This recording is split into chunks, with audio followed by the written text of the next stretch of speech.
Café Magic, le podcast qui vous sert chaque semaine ce qui se passe sur Twitter chez les pros le temps d'un café. Maintenant disponible sur iTunes, Spotify, Deezer, YouTube et Podbean. Cette semaine, c'est le Red Bull Untapped. Il y a des tournois, du draft, des bans, mais on va surtout parler de Duel Commander. Et c'est parti pour l'épisode 11.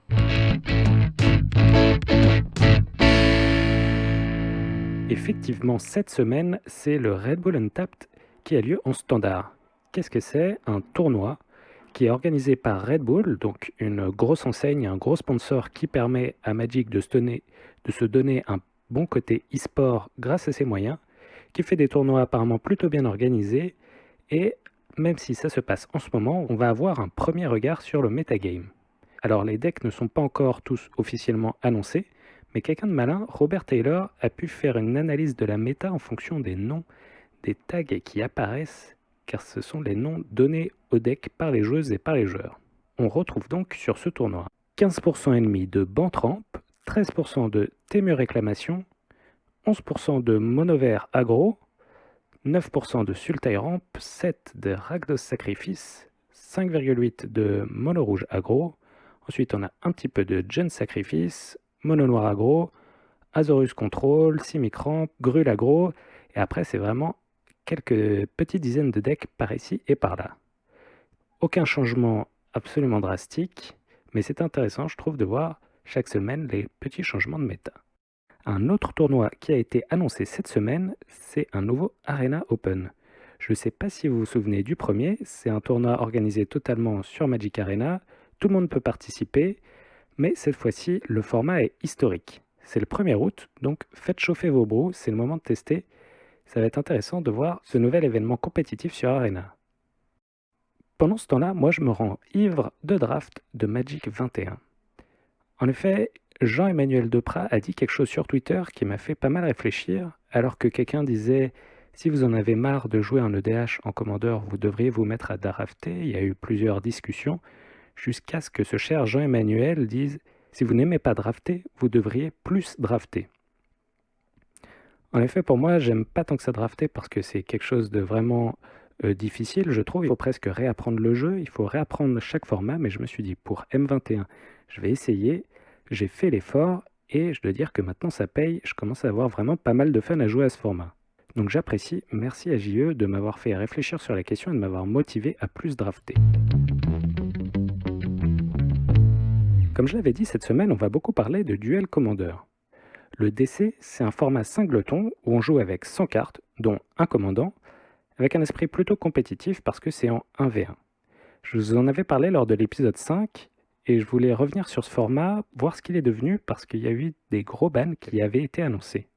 Pour ça, j'ai invité un expert du Duel Commander, joueur de longue date, membre de la team Chronicles, j'ai nommé Gothico. Salut les internets, alors moi c'est Gothico, ou Gothi pour les intimes. Donc je pratique le Duel Commander depuis Commander 2014, de manière assez assidue. Je joue un peu en multi de temps en temps. Et puis pour ceux qui me connaissent pas, je fais aussi partie de la team Chronicles, une chaîne Twitch et YouTube qui produit du contenu Commander, donc autant duel que multi. On s'est fixé pour objectif un peu de réunir les deux communautés. On sait que le Duel Commander, les joueurs sont assez exigeants et très, très compètes, à l'inverse de ceux en multi qui sont plus perçus comme des joueurs un peu plus casus, qui jouent un peu moins sérieusement, mais c'est agréable un peu d'avoir les deux facettes. C'est un peu l'objectif qu'on s'est fixé. Alors je lui ai demandé de nous raconter ce qui s'était passé, nous faire un petit topo sur les changements récents qu'a vu le format. Outre la pandémie et le confinement, un peu comme le reste du monde, et les sorties d'Ikoria et Commander Ikoria, pour Duel Commander, l'événement impactant qui a eu lieu il y a quelques semaines, c'est la banlist qui a été annoncée, où en gros on a eu des bans un peu prévisibles, ban de Lutri comme en EDH. On a eu aussi les spells à 0 bleu et rouge qui c'est vrai sont assez puissants dans ce format. Mais on a surtout eu deux unbans, l'unban de Gift Ungiven et l'unban de Baby Jace, avec en parallèle les bans de tous les tours supplémentaires à 5, de High Tide, de Cavern of Souls et de Wasteland. Donc c'est des bans qui touchent un peu tout le monde, c'est les bans de ces deux terrains, un peu comme on avait eu le ban d'Ancienne Tombe qui devait être joué quasiment par la totalité des joueurs. Puis à côté de ça, on a aussi Partner qui n'a pas été touché cette fois-ci. Donc, au niveau des joueurs, ça a du mal à passer globalement. J'ai l'impression qu'il y a eu pas mal de défiance envers le comité. Après, c'est difficile à juger parce qu'il y en a à chaque banlist. l'objectif de ces bans, c'est de remettre un peu en avant les decks contrôle sans que à la fin on finisse aussi polarisé sur des decks contrôle qui vont tous jouer en fait une strat combo Aita et des tours. Oups, ça a coupé, on parle bien des tours supplémentaires. Moi, ce que j'aurais aimé savoir aussi, c'est comment elle est maintenant la méta dans ce format Duel Commander. Niveau méta, c'est difficile de savoir avec précision ce qui va se passer. Donc on attend forcément un retour des decks contrôle, des qu'on connaît déjà, des Partner Twins, des Kess, des Aminatou, mais aussi potentiellement des nouveaux decks. Avec le zap qui a eu lieu le week-end dernier, on a vu qu'on a deux decks Léovold qui sont glissés dans les top 8. Et puis bah, on a eu les classiques qu'on attendait, les decks Twins et Aminatou. On peut mettre une pièce aussi sur TT qui a pas été touché par les dernières vagues de ban, qui reste un deck très très solide avec une command zone qui fait du card advantage, mais aussi qui est aussi une pièce de combo qui permet de win sur toutes les combos mana infinies. Ça reste une valeur sûre. Puis on a Gros toujours avec Ogak et Monored, un peu des valeurs sûres sur ces stratégies-là. Néanmoins, c'est quand même un peu réducteur parce que en ce moment, le méta est vraiment ouvert. En tout cas, il a l'air vraiment ouvert, pas encore résolu. Il y a quelques terrains, comme que je viens de citer, qui sont relativement bien identifiés. Mais avec les derniers bans, ça reste très open encore à présent.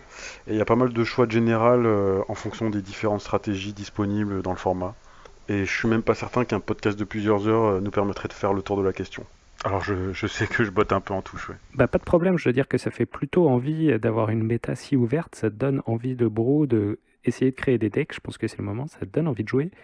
Mais comment on fait alors qu'on est en déconfinement mais il n'y a pas des tournois partout? Comment est-ce que vous avez fait pour jouer ces dernières semaines et comment on fait pour jouer maintenant? Bah, comme le reste du monde, hein, pendant le confinement, le format a fortement ralenti, il n'y avait plus d'événements irréels.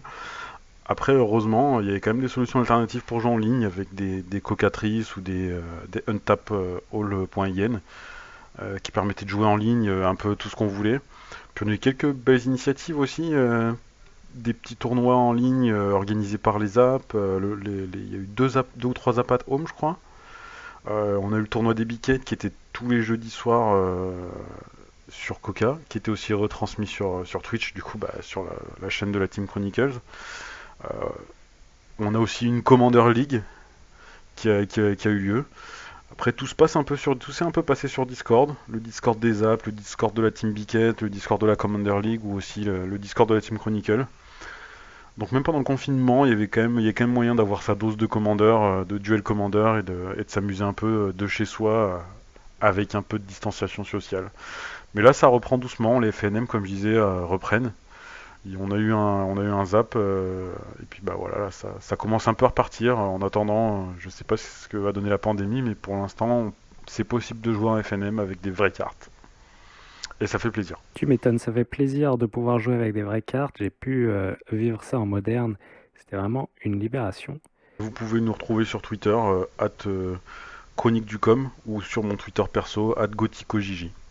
Ainsi que sur Discord, où on essaye d'organiser des games avec les gens du Discord, qui sont volontaires, soit du multi le mardi, du duel le jeudi, ou après on peut improviser des trucs un peu sauvages la semaine aussi, en live ou même juste avec les gens qui cherchent aussi des fois des gens pour jouer. Voilà. En tout cas, ça me fait très plaisir d'avoir reçu Gothico. J'avais découvert moi la Team Chronicle quand je commençais le format et ça m'avait beaucoup servi à catch-up, à rattraper tout le retard, toutes les connaissances des différentes méta, pourquoi il y avait eu différents bans. J'avais beaucoup apprécié, donc allez les voir sur YouTube, allez les retrouver aussi dans leur channel Discord. Merci encore et j'espère te voir bientôt pour une partie de Duel Commander. Enfin, il fallait bien un petit peu de surprise et de controverse, sinon ce serait pas une vraie semaine de magicien. Cette semaine a été annoncé que lundi 9, donc demain, une nouvelle BNR announcement, c'est-à-dire une annonce de ban, va avoir lieu qui va concerner le moderne, le pionnier, le popper et l'historique. Ça fait beaucoup, je me demande vraiment ce qu'il va en être. Alors il paraît qu'il y a eu un leak sur 4chan, certains parlent de Conspicuous Snoop, le gobelin dont on a parlé la semaine dernière, qui permet de faire des combos. Peut-être qu'en interne à Wizard, ils se sont rendus compte que c'était totalement pété. Bon, j'en doute quand même, ça paraît peu probable. Bien sûr, comme avant chaque annonce de ban ou d'unban, t'as Splinter Twin qui spike sur les marchés. Tout le monde aimerait voir cette carte débannie. Moi, je pense que ce serait fine, que ce serait acceptable d'avoir ce jumeau à scission en moderne. Par contre, cos de gestation, jamais, s'il vous plaît. Entre-temps, depuis le ban, on a eu tellement de nouvelles créatures horribles. Ce serait vraiment terrible d'avoir ça à nouveau dans le format. Peut-être simplement, en moderne, c'est Uro qui fait splasher tous les decks contrôle qui va être banni, ou alors Arkham's Astrolabe qui enable les decks no et le bannir, ça les tuerait pas totalement. Et pour les autres formats, peut-être que c'est une histoire de Nexus en pionnier ou en historique, je sais pas. Beaucoup de mystères, je suis impatient de voir demain. Et voilà, c'est tout pour cette semaine. Merci d'avoir écouté l'épisode 11 de Café Magic et à dimanche prochain.